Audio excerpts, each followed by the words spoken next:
Today we're diving into what might just be the smartest part of the new EU AI Act, its built-in system for evaluation and review.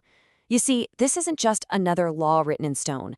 It's a law that's actually designed to learn, adapt, and evolve right alongside the powerful technology it governs. And that, right there, is the central challenge. AI doesn't move at the speed of government. It develops exponentially. So how on earth do you create rules that aren't obsolete the moment they're signed into law? Well, the EU thinks it has an answer. All right, here's how we're going to break it down. We'll start by framing that core dilemma.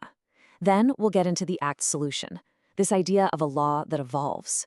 We'll look at how it schedules its own checkups, who the key players are in this whole process, and finally, what's the ultimate goal of building a system like this?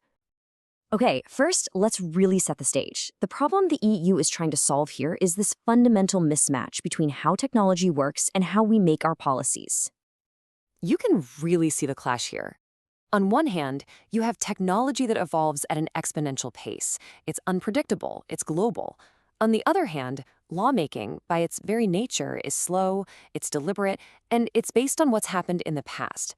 This gap creates a massive risk of having laws that are perpetually out of date and, frankly, ineffective against new challenges.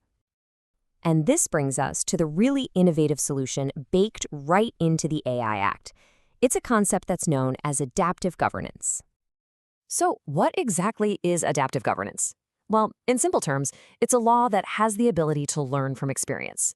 Instead of just being a set of rules, it has this built-in process for monitoring the real world, evaluating its own performance, and then updating itself to stay relevant. This quote really gets to the core of it. The Act doesn't pretend to have all the answers for a technology that's still being invented. It acknowledges that uncertainty is just part of the deal and builds a system based on continuous learning. It is a huge shift away from that old, rigid style of regulation. The easiest way to think about this is like software updates for your phone, but for a piece of law. The system is designed to constantly monitor for new risks, evaluate if the law is actually working as intended, propose necessary upgrades, and then amend the rules to keep them totally current. Okay, so that's the big idea. But how does this adaptive governance actually work in practice? Well, it all comes down to a schedule of regular mandatory reviews. This schedule is basically the engine of the Act's evolution. Every single year, there's a review of the list of prohibited AI systems to see if new, unacceptable risks have popped up. Every 3 years, they'll check if the voluntary codes of conduct are actually working.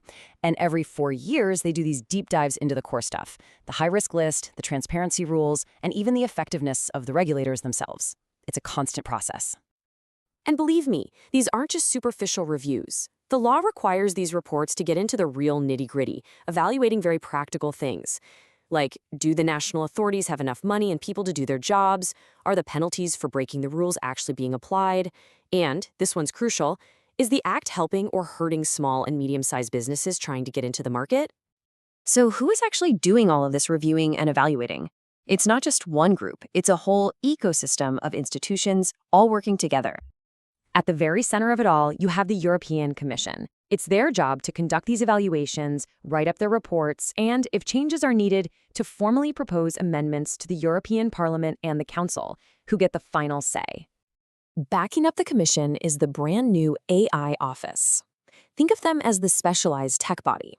They're the ones monitoring the most powerful AI models, providing deep expertise on the technology, and helping coordinate and support all the national authorities across the EU. Next up, you've got the European AI Board. This group is made up of representatives from each EU member state.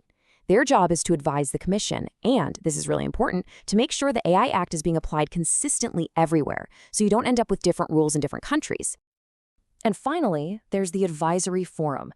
Now, this is a crucial body because it ensures the voices outside of government are heard. It brings together experts from industry, academics, and civil society groups to provide a huge range of perspectives and real-world feedback for the whole review process. So when you put all of these pieces together, the scheduled reviews, this whole ecosystem of players, what is the ultimate goal? What are they really trying to achieve? So the most important takeaway here is this. The EU AI Act is designed as a living document. It's not a static set of rules that's destined to become outdated. Through these built-in regular reviews and a multi-layered system of governance, it aims to create an enduring balance, a framework that can protect our rights and ensure safety while still allowing innovation to thrive. The EU has created a truly ambitious system here, a way to make regulation adaptive. But this philosophy of continuous learning is now up against its biggest test, a technology that learns and evolves even faster. So the real question isn't whether the law can adapt, but whether it can adapt fast enough to actually matter.